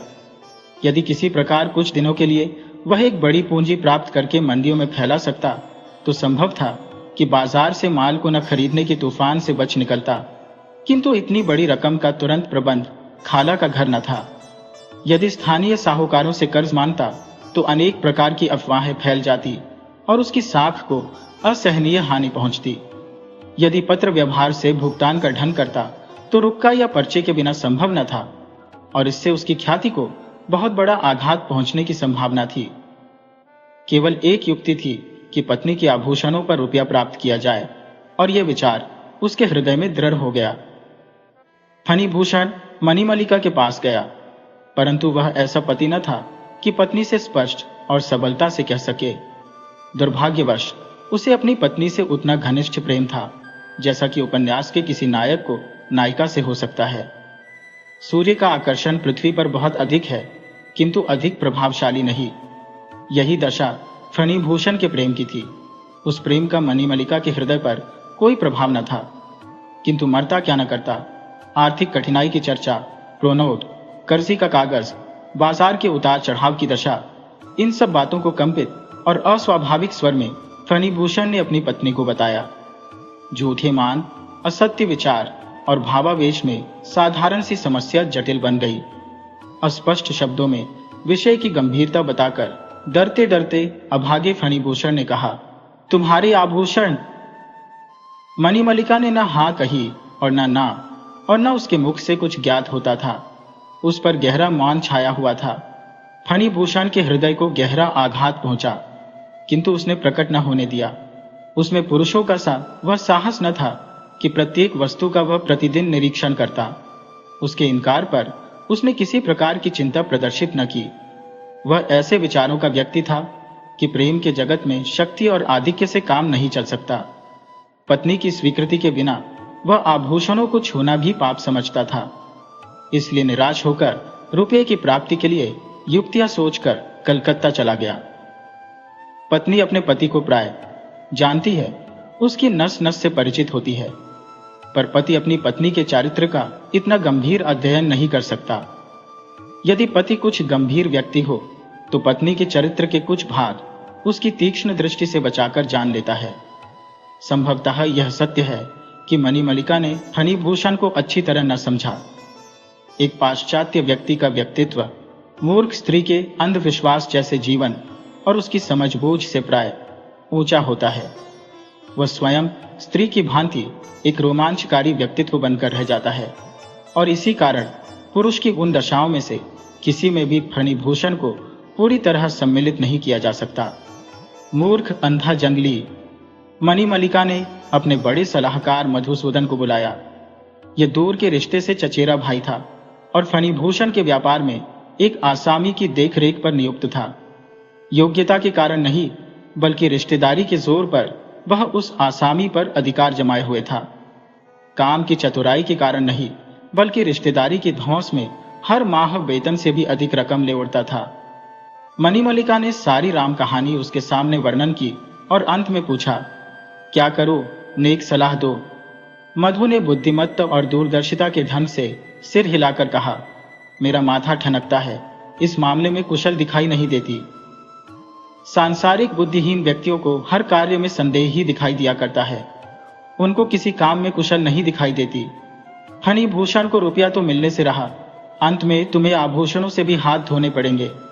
सांसारिक समस्याओं और पुरुष तथा नारी के संबंध में जो मणिमल्लिका के अपने व्यक्तिगत विचार थे, उनके प्रकाश में मधु के निकाले हुए परिणाम का प्रथम भाग संभावित और दूसरा सत्य मालूम होता था। विश्वास उसके हृदय से जाता रहा था। संतान उसके थी ही नहीं। बाकी रहा पति, वह किसी गिनती में ही न था। अतः उसका संपूर्ण ध्यान अपने आभूषणों पर केंद्रित था। इन्हीं से उसके हृदय की प्रसन्नता थी। यही उसको संतान के समान प्रिय थे। संतान को मां से छीन लीजिए, फिर देखिए ममता की क्या दशा होती है। यही दशा मणिमल्लिका की थी। उसका यह विचार था कि उसके आभूषण पति के मंसूबों की भेंट हो जाएंगे। फिर मुझे क्या करना चाहिए? अभी मैके चली जाओ, सारे आभूषण वहां छोड़ आओ, चालाक मधु ने कहा। इस प्रकार उसकी हांडी को भी बघार लगता है। यदि सारे नहीं तो कुछ आभूषण मधु को अपने हत्थे चढ़ने की भी आशा थी। मणिमल्लिका उसी समय सहमत हो गई। बढ़ते हुए अंधकार से स्कूल के अध्यापक पर भी गंभीरता छा गई थी, किंतु कुछ क्षणों के पश्चात उसने फिर वर्णन आरंभ किया। झूठपुटे के समय, जबकि सावन की घटाएं आकाश पर डेरा जमाए हुए थी, वर्षा मूसलाधार हो रही थी, एक नौका ने रेतीली सीढ़ियों पर लंगर डाला। दूसरे दिन प्रातः घटाटोप अंधेरे में मणिमल्लिका आई और एक मोटी चादर में सिर से पांव तक लिपटी हुई नौका पर सवार हो गई। मधु, जो रात से उसी नौका में सोया हुआ था, उसकी आहट से जाग गया। आभूषणों की संदूकची मुझे दे दो ताकि सुरक्षित रख लूं। अभी ठहरो, जल्दी क्या है? चलो तो सही, आगे देखा जाएगा। नौका का लंगर उठा और वह फुंकारती हुई नदी की लहरों से जूझने लगी। मणिमल्लिका ने सारे आभूषण एक एक करके पहन लिए थे। संदूक में बंद करके ले जाना असुरक्षित मालूम होता था। मधु हक्का बक्का रह गया जब उसने देखा कि मणि के पास संदूकची नहीं है। उसको इसकी कल्पना भी न थी कि उसने आभूषणों को अपने प्राणों से लगा रखा है। चाहे मणिमल्लिका ने फणिभूषण को न समझा था, किंतु मधु के चरित्र का एक बहुत ही ठीक अंदाजा लगाया था। जाने से पहले मधु ने फणिभूषण के एक विश्वासी मुनीम को लिख भेजा था कि मैं मणिमल्लिका के साथ उसको मैके पहुंचाने जा रहा हूं। यह मुनीम दुनिया का अनुभवी और बड़ी आयु का था और फणिभूषण के पिता के समय से ही उसके साथ था। उसको मणिमल्लिका के जाने से बहुत चिंता और संदेह हुआ। उसने अपने मालिक को फौरन लिखा। वफादारी और खैरख्वाही ने उसे प्रेरणा दी और अपने पत्र में अपने मालिक को खूब खरी खरी सुनाई। पति की लाज और दूरदर्शिता दोनों का यह अर्थ नहीं है कि पत्नी को इस प्रकार स्वतंत्र छोड़ दिया जाए। मणिमल्लिका के हृदय के संदेह को फणिभूषण समझ गया। उसे अत्यंत दुख हुआ। वह इस संबंध में एक शब्द भी शिकायत का जबान पर न लाया। अपमान और कष्ट सहे, किंतु उसने मणिमल्लिका पर कोई दबाव डालना उचित न समझा। किंतु फिर भी इतना अविश्वास। वर्षों से वह मेरे एकांत की और सांसारिक साथी रही है। आश्चर्य है कि उसने मुझे तनिक भी न समझा। इस मौके पर कोई और होता तो क्रोधावेश में न जाने क्या कर बैठता, किंतु फणिभूषण मौन था और दुख प्रकट करके मणिमल्लिका को दुखित करना उचित न समझता था। पुरुष को चाहिए कि वह दावानल की भांति जरा जरा सी बात पर भड़क जाए। जिस प्रकार स्त्री सावन के बादलों की भांति बात बात पर आंसुओं की झड़ी लगा देती है, किंतु अब वह पहले से दिन कहाँ। फणिभूषण ने मणिमल्लिका को उसकी अनुपस्थिति में बिना सूचना दिए जाने के विषय में कोई डांट फटकार का पत्र न लिखा, बल्कि यह निश्चय कर लिया कि मरते दम तक उसके आभूषणों का नाम तक जबान पर न लाएगा। रुपये की वसूली में फणिभूषण सफल हो गया। उसके व्यापारिक रास्ते खुल गए। 10 दिन के पश्चात वह अपने घर को वापस चला, इस विचार को लिए हुए कि आभूषण मैके में छोड़कर मणिमल्लिका घर को वापस आ गई होगी। 10 दिन पहले का तुच्छ और असफल प्रश्न का उत्तर जब मस्तानी चाल से घर में कदम रखिएगा और पत्नी की दृष्टि उसकी सफलता से दमकते हुए मुख पर पड़ेगी, तो वह अपने इनकार पर स्वयं लज्जित होगी और अपनी नादानी पर पश्चाताप प्रकट करेगी। इन विचारों में मग्न फणिभूषण शयन कक्ष में पहुंचा, परंतु द्वार पर ताला लगा हुआ था। ताला तुड़वाकर अंदर घुसा तो तिजोरी के किवाड़ खुले पड़े थे। इस आघात से वह लड़खड़ा गया। शुभ चिंता और प्रेम, उस समय उसके पास निरर्थक और अस्पष्ट शब्द थे। सोने का पिंजरा, जिसकी प्रत्येक सुनहरी तीली को उसने अपने प्राण और आन का मूल्य देकर प्राप्त किया था, टूट चुका था और खाली पड़ा था। वह अब दिवालिया था और सिवाय गहरी सांस, आंसू और हृदय की टीस के अतिरिक्त उसके पास कुछ न था। मणिमल्लिका को बुलाने का ध्यान भी उसके हृदय में न आया। उसने यह निश्चय कर लिया कि वह अब चाहे आए या न आए, किंतु वृद्ध मुनीम इस निश्चय के विरुद्ध था। वह अनुरोध कर रहा था कि कम से कम कुशल क्षेम अवश्य मनानी चाहिए। इतनी देरी का कोई कारण समझ में नहीं आता। उसके अनुरोध से विवश होकर मणिमल्लिका के मैके को आदमी भेजा गया, किंतु वह यह अशुभ समाचार लाया कि न यहाँ मणिमल्लिका आई है न मधु। ये सुना तो पाम तले की जमीन निकल गई। नदी पार आदमी दौड़ाए गए।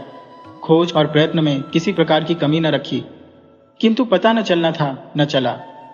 यह भी मालूम न हो सका कि नौका किस दिशा में गई है और नौका का नाविक कौन था। निराश फणिभूषण हृदय महसूस कर बैठ गया। कृष्ण जन्माष्टमी की संध्या थी। वर्षा हो रही थी। फणिभूषण शयन कक्ष में अकेला था। गांव में एक व्यक्ति भी बाकी न था। जन्माष्टमी के मेले ने गांव का गांव सूना कर दिया था। मेले की चहल पहल और महाभारत के नाटक के शौक ने बच्चे से लेकर बूढ़े तक को खींच लिया था। शयन कक्ष की खिड़की का एक किवाड़ बंद था। फणिभूषण दीन दुनिया से बेखबर बैठा था। संध्या का झुटपुटा रात्रि के गहन अंधेरे में परिवर्तित हो गया, किंतु इस भयावने अंधेरे, मूसलाधार वर्षा और ठंडी वायु का उसको ध्यान भी न था। दूर से गाने की मधुर ध्वनि से उसकी श्रवण शक्ति सर्वथा बेसुध थी। दीवार पर विष्णु और लक्ष्मी के चित्र लगे हुए थे। फर्श साफ था और प्रत्येक वस्तु उपयुक्त स्थान पर रखी हुई थी। पलंग के समीप एक खूंटी पर एक सुंदर और आकर्षक साड़ी लटकी हुई थी। सिरहाने एक छोटी सी मेज पर पान का बीड़ा स्वयं मणिमल्लिका के हाथ का बना हुआ रखा रखा सूख चुका था। विभिन्न वस्तुएं सलीके से अपने अपने स्थान पर रखी हुई थी। एक ताक में मणिमल्लिका का प्रिय लैंप रखा हुआ था, जिसको वह अपने हाथ से प्रकाशित किया करती थी और जो उसकी अंतिम विदाई का स्मरण करा रहा था। मणि की स्मृति में इन संपूर्ण वस्तुओं का मौन रुदन उस कमरे को कामना का शोक स्थल बनाए हुए था। फणिभूषण का हृदय स्वतः कह रहा था, प्यारी मणि, आओ और अपने प्राणमय सौंदर्य से इन सब में प्राण फूंक दो। कहीं आधी रात के लगभग जाकर बूंदों की तरतर थमी, किंतु फणिभूषण उसी विचार में खोया बैठा था। अंधेरी रात के असीमित धुंधले वायुमंडल पर मृत्यु की राजधानी का सिक्का चल रहा था। फणिभूषण की दुखित आत्मा का रोगन स्वर इतना पीड़ामय था कि यदि मृत्यु की नींद सोने वाली मणिमल्लिका भी सुन पाए तो एक बार नेत्र खोल दे और अपने सोने के आभूषण पहने हुए उस अंधेरे में ऐसी प्रकट हो जैसे कसौटी के कठोर पत्थर पर किंचित सुनहरी रेखा। सहसा फणिभूषण के कान में किसी के पैरों की सी आहट सुनाई दी। ऐसा मालूम होता था कि नदी तट से वह उस घर की ओर वापस आ रही है। नदी की काली लहरें रात की अंधेरी में मालूम न होती थी। आशा की प्रसन्नता ने उसे जीवित कर दिया। उसके नेत्र चमक उठे। उसने अंधकार के पर्दे को फाड़ना चाहा, किंतु व्यर्थ। जितना अधिक वह नेत्र फाड़ कर देखता था, अंधकार के पर्दे और अधिक गहन होते जाते थे और यह मालूम होता था कि प्रकृति इस भयावनी अंधेरे में मनुष्य के हस्तक्षेप के विरुद्ध विद्रोह कर रही है। आवाज समीप में समीपतर होती गई, यहां तक कि सीढ़ियों पर चढ़ी और सामने द्वार पर आकर रुक गई, जिस पर ताला लगा हुआ था। द्वारपाल भी मेले में गया था। द्वार पर धीमी सी खुट सुनाई दी, ऐसी जैसी आभूषणों से सुसज्जित स्त्री का हाथ द्वार खटखटा रहा हो। फणिभूषण सहन न कर सका। जीने से उतरकर बरामदे से होता हुआ द्वार पर पहुंचा। ताला बाहर से लगा हुआ था। संपूर्ण शक्ति से उसने द्वार हिलाया। शोरगुल से उसका सपना टूटा तो वहां कुछ न था। वह पसीने में सराबोर था। हाथ पांव ठंडे हुए थे। उसका हृदय टिमटिमाते हुए दीपक के अंतिम प्रकाश की भांति झलकर बुझने को तैयार था। वर्षा की तड़तड़ ध्वनि के सिवाय कुछ भी सुनाई न देता था। फणिभूषण से यह वास्तविकता किंचित मात्र भी विस्मृत न हुई थी कि उसकी अधूरी इच्छाएं पूरी होते होते रह गईं। दूसरी रात को फिर नाटक होने वाला था। नौकर ने आज्ञा चाही तो चेतावनी दे दी कि बाहर का द्वार खुला रहे। यह कैसे हो सकता है? विभिन्न स्वभाव के व्यक्ति बाहर से मेले में आए हुए हैं। दुर्घटना का संदेह है। नौकर ने कहा, नहीं, तुम जरूर खुला रखो। तो फिर मैं मेले नहीं जाऊंगा। तुम अवश्य जाओ। नौकर आश्चर्य में था कि आखिर उनका आशय क्या है। जब संध्या हो गई और चहुओर अंधकार छा गया तो फणिभूषण उस खिड़की में आ बैठा। आकाश पर गहरा कोहरा छाया हुआ था। घनघोर घटाएं ऐसी तुली खड़ी थी कि जल थल एक कर दें। चहुओर शून्यता का राज्य था। ऐसा मालूम होता था कि सारे संसार का वायुमंडल मौन भाव से किसी मधुर ध्वनि को सुनने के लिए अपने कान लगाए हुए है। मेरकों की निरंतर टर और ग्रामीण स्वांगों की कंपित ध्वनि भी उस शून्यता में बाधक न मालूम होती थी। आधी रात के लगभग फिर संपूर्ण शोर चहल पहल रात्रि के मौन में सोने लगा। रात ने अपने काले वस्त्रों पर एक और काला आवरण डाल लिया। पहली रात की भांति फणिभूषण को फिर वही आवाज सुनाई दी। उसने नदी की ओर दृष्टि उठाकर भी न देखा। ईश्वर न करे कि कोई अनाधिकार चेष्टा द्वारा समय से पूर्व ही उसकी आकांक्षाओं का खून कर दे। वह मूर्तिवत बैठा रहा, जैसे किसी ने लकड़ी की प्रतिमा को बनाकर सरेज से कुर्सी पर चिपका दिया हो। पंजों की आहट सुनसान घाट की सीढ़ियों की ओर से आकर मुख्य द्वार में प्रविष्ट हुई। चक्कर वाले जीने की सीढ़ियों पर चढ़कर अंदर के कमरे की ओर बढ़ी। लहरों की प्रतिस्पर्धा में अपने नौका को देखा होगा। इसी प्रकार फणिभूषण का हृदय बल्लियों उछलने लगा। वह आवाज बरामदे से होती हुई शयन कक्ष की ओर आई और ठीक द्वार पर आकर ठहर गई। अब केवल द्वार प्रवेश करना शेष था। फणिभूषण की आकांक्षाएं मचल उठी। संतोष का आंचल हाथ से जाता रहा। वह सहसा कुर्सी से उछल पड़ा। एक दुख खबरी चीख मणि उसके मुख से निकली, किंतु दुख है कि उसके पश्चात मेंढकों की आवाज और वर्षा की बड़ी बड़ी बूंदों की तड़तड़ के सिवा और कुछ न था। दूसरे दिन मेला छंटने लगा, दुकानें आरंभ हो गईं, दर्शक अपने अपने घरों को वापस जाने लगे। मेले की शोभा समाप्त हो गई। फणिभूषण ने दिन में व्रत रखा और सब नौकरों को आज्ञा दे दी कि आज रात को कोई भी व्यक्ति न रहे। नौकरों का विचार था कि हमारे मालिक आज किसी विशेष मंत्र का जाप करेंगे। संध्या समय जब कहीं भी आकाश की टुकड़ियों पर बादल न थे, वर्षा से धुले हुए वायुमंडल से सितारे चमकने लगे थे। पूर्णिमा का चांद निकला हुआ था, वायु भी मंद मंद बह रही थी। मेले से लौटे हुए दर्शक अपनी थकान उतार रहे थे। वे बेसुध हुए सो रहे थे और नदी पर कोई नौका दिखाई न देती थी। फणिभूषण उसी खिड़की में आ बैठा और तकिए से सिर लगाकर आकाश की ओर ध्यान से देखने लगा। उसको उस समय वह समय याद आया जब वह कॉलेज में शिक्षा प्राप्त कर रहा था। संध्या समय चौक में लेटकर अपनी भुजा पर सिर रखकर झिलमिलाते हुए सितारों को देखकर मणिमल्लिका की सुंदर कल्पना में खो जाया करता था। उन दिनों कुछ समय का बिछोह मिलन की आशाओं को अपने आंचल में लिए बहुत ही प्रिय मालूम हुआ करता था, परंतु वह सब कुछ अब स्वप्न मालूम होता था। सितारे आकाश से ओझल होने लगे। अंधकार ने दाएं बाएं और नीचे ऊपर सब ओर से पर्दे डालने आरंभ कर दिए और ये पर्दे आंख की पलकों की भांति परस्पर मिल गए। संसार स्वप्नमय हो गया। किंतु आज फणिभूषण पर एक विशेष प्रकार का प्रभाव सा था। वह अनुभव कर रहा था कि उसकी आशाओं के पूर्ण होने का समय समीप है। पिछली रातों की भांति किसी के पांवों की आहट फिर स्नान घाट की सीढ़ियों पर चढ़ने लगी। फणिभूषण ने आंखें बंद कर ली और विचारों में निमग्न हो गया। पांव की आहट मुख्य द्वार से प्रविष्ट होकर संपूर्ण मकान में होती हुई शयन कक्ष के द्वार पर आकर विलीन हो गई। फणिभूषण का संपूर्ण शरीर कांपने लगा, परंतु वह दृढ़ निश्चय कर चुका था कि अंत तक आंखें न खोलेगा। आहट कमरे में प्रविष्ट हुई। खूंटी पर की साड़ी, ताक के लैंप, खुले हुए पानदान और अन्य वस्तुओं के पास थोड़ी थोड़ी देर ठहरी और अंत में फणिभूषण की कुर्सी की ओर बढ़ी। अब फणिभूषण ने आंखें खोल दी। धीमी धीमी चांदनी खिड़की से आ रही थी।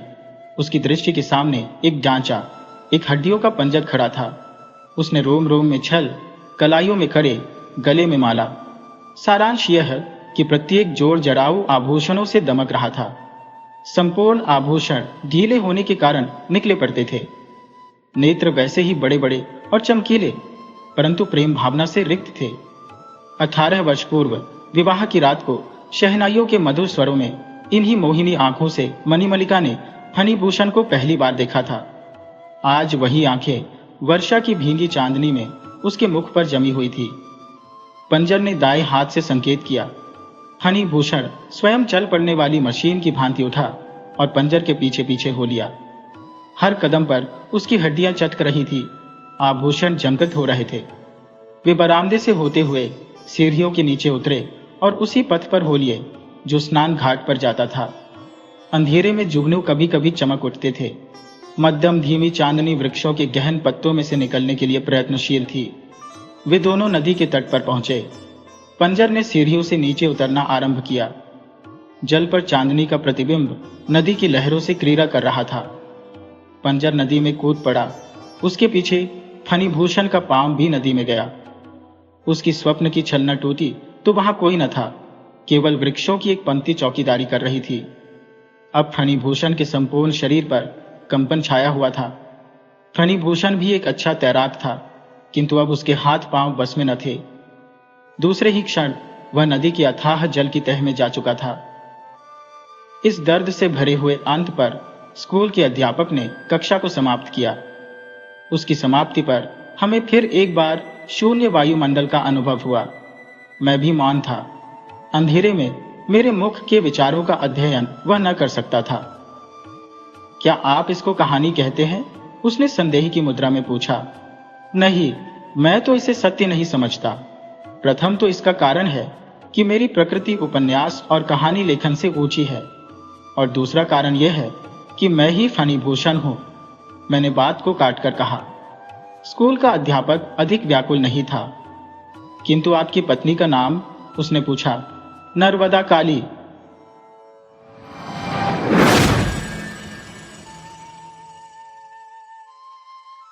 वीडियो अच्छी लगे हो तो इसे लाइक करें और ऐसी ही मज़ेदार कहानियों के लिए चैनल को सब्सक्राइब करें और बेल आइकन दबाएं। ज़्यादा से ज़्यादा अपने दोस्तों को शेयर करें। धन्यवाद।